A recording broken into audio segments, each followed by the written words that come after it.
শহরে ফের জাল চিকিৎসকের হদিশ। এবার যাদবপুরের বিজয়গড়ে মঙ্গলবার সন্ধ্যায় চেম্বারে হানা দিয়ে রোগী দেখার সময় অভিযুক্তকে গ্রেফতার করে পুলিশ। দীর্ঘদিন ধরে এলাকায় জেনারেল ফিজিশিয়ান হিসেবে রোগী দেখতেন সুব্রত মজুমদার নামে ওই ব্যক্তি। পুলিশ সূত্রে খবর, সম্প্রতি তাঁর বিরুদ্ধে অভিযোগ দায়ের হয় যাদবপুর থানায়। তদন্তে নেমে পুলিশ জানতে পারে ওই ব্যক্তির রেজিস্ট্রেশন জাল। ৫-৬ বছর ধরে প্র্যাকটিস করছে। General physician. কত টাকা ভিজিট ছিল না? 200 টাকা। শুধু তাই নয়, পুলিশ সূত্রে দাবি অভিযুক্তর প্রেসক্রিপশনে যে এমবিবিএস ডিগ্রি ও একাধিক বিদেশি ডিগ্রির উল্লেখ রয়েছে তাও ভুয়ো। ভয় লাগছে যে আমার বাড়ির লোকও তো ট্রিটমেন্ট করিয়েছে, এই দেখুন আমার বৌদি ট্রিটমেন্ট করিয়েছে, মানে ভুলভাল সমস্ত টেস্ট দিয়ে তার পা ফুলে গেছিল।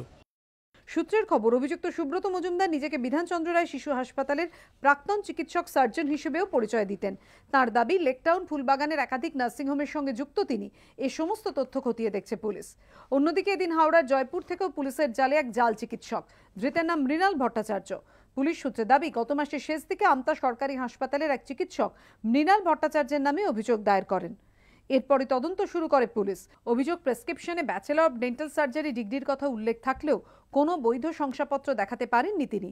অভিযুক্তের 14 দিনের পুলিশ হেফাজতে নির্দেশ দিয়েছে উলুবেড়িয়া আদালত। অন্যদিকে বুধবার আদালতে তোলা হবে ধৃত সুব্রত মজুমদারকে। পার্থপ্রতিম ঘোষ ও সুনীত হালদারের রিপোর্ট, এবিপি আনন্দ।